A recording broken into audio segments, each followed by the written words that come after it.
السلام عليكم، اهلا بيكم في مطبخ ريتال للاكلات الشهيه.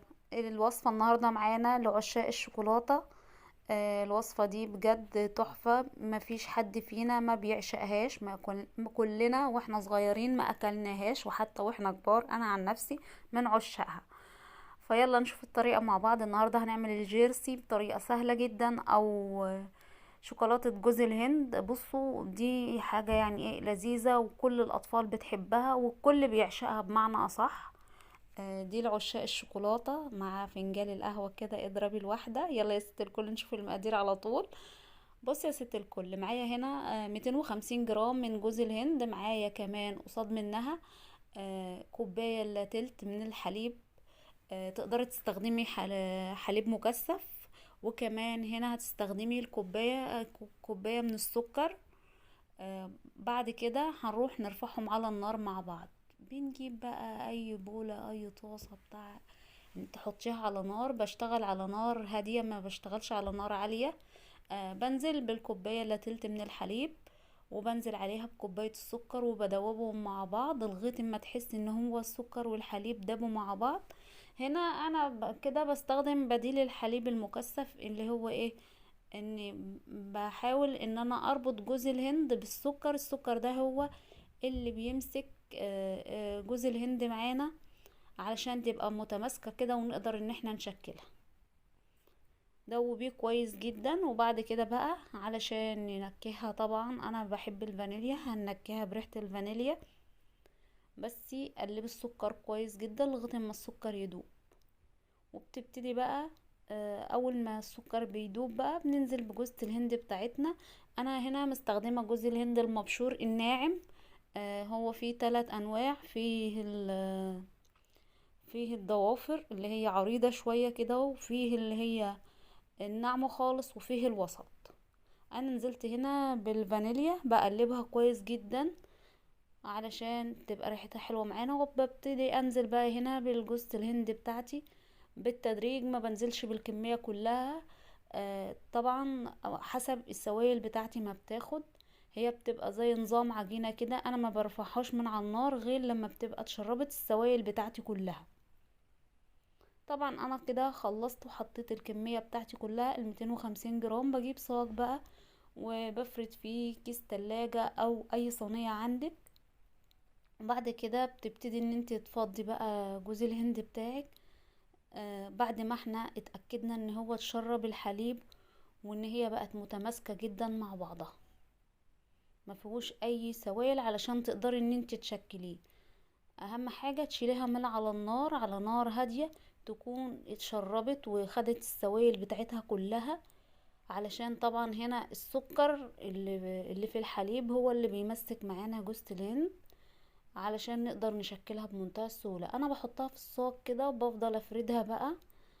بصي هنا عايزة تفرديها على شكل مربع ماشي، عايزة تفرديها على شكل مستطيل ماشي. كمان تقدري ان انت تعمليها كرات كده صغيرة. بس طبعا لما بتبرد خالص انا بفردها في الصاج وهسيبها تبرد. طبعا دي شكلها هي بعد ما انا دخلتها الفريزر لمدة ساعتين. طبعا انا سويتها بقدر الامكان. هبتدي ان انا اقلبها كده بالشكل ده، واجيب السكينة بتاعتي وابتدي ان انا اقطعها بقى. هنا عايزة تقطعيها تعمليها كرات في الوقت الحالي دوت، ممكن عايزة تقطعيها شكل الجيرسي عادي، ما فيش مشاكل. بصي التشكيل ده يرجع لك انتي، والخطوة دي ترجع لك اختياري. انا هشكلها 3 اشكال. علشان انا معايا بسم الله ما شاء الله يعني كمية وفيرة، عاملة معايا كمية كبيرة. ببتدي ان انا اشيل الكيس بتاعي، كيس التلاجة، بالتدريج كده. وابتدي بقى ايه ان انا اقطعها واساوي الاحراف بتاعتها بالشكل دوت. انا هقطعها كده 3 بالشكل ده. انا حطيتها في التلاجة عشان تجمد، علشان اعرف ان انا اتحكم فيها واعرف اشكلها زي ما انا عايزة.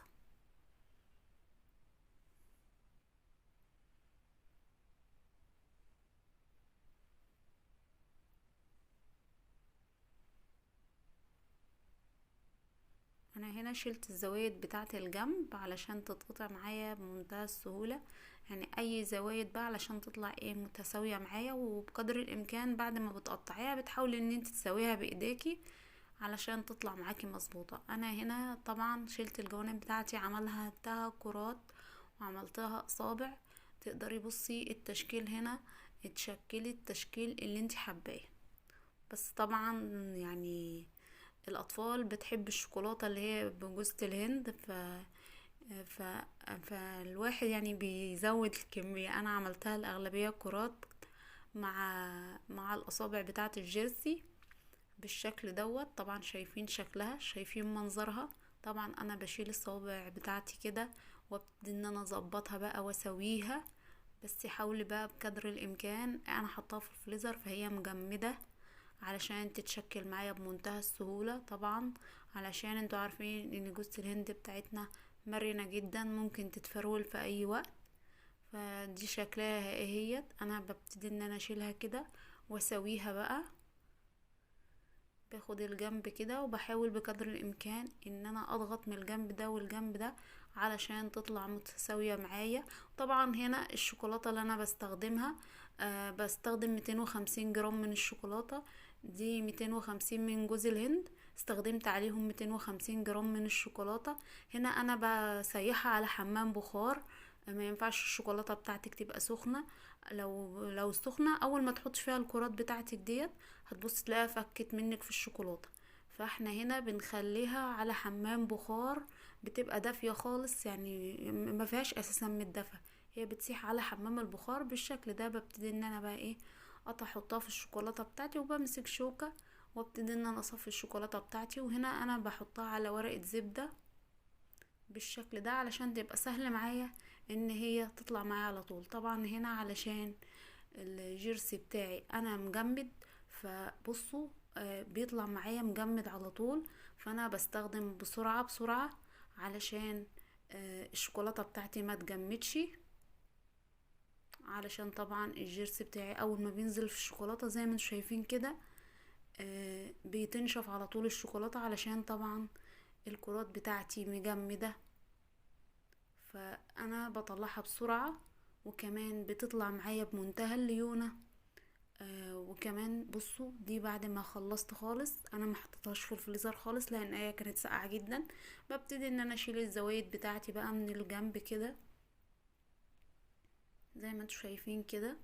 بعد كده بقى ندخل على التقديم بتاعنا. وطبعا زي ما انتي عايزه تحطيها، ممكن تحطيها في ورق الكب كيك او ممكن تقدميها زي ما انا مقدماها كده بالشكل دوت. شايفين منظرها تحفه قد ايه بجد. بصوا شكلها تحفه جدا، حاجة لذيذة. وكفاية ان احنا عاملينها في البيت كمان نفرح اولادنا بيها، حاجة حلوة جدا. كمان هقطع لكم واحدة هي كمان لسه مجمدة، لو سيبناها كمان فكت شوية تحسوا ان هي دايبة. بس احلى حاجة من عشاق الشوكولاتات، انا بحب الشوكولاتة لما يكون باردة كده، بصوا بتبقى تحفة. لو عجبكم الفيديو ما تنسوناش في الشير واللايك والاشتراك في القناة علشان يوصل لكم كل جديد، وشير علشان كل الناس تستفيد. بجد شايفين المنظر بتاعها تحفة. شايفين جوزة الهند بتاعتنا من جوه، حاجة كده حلو فاخر من الاخر.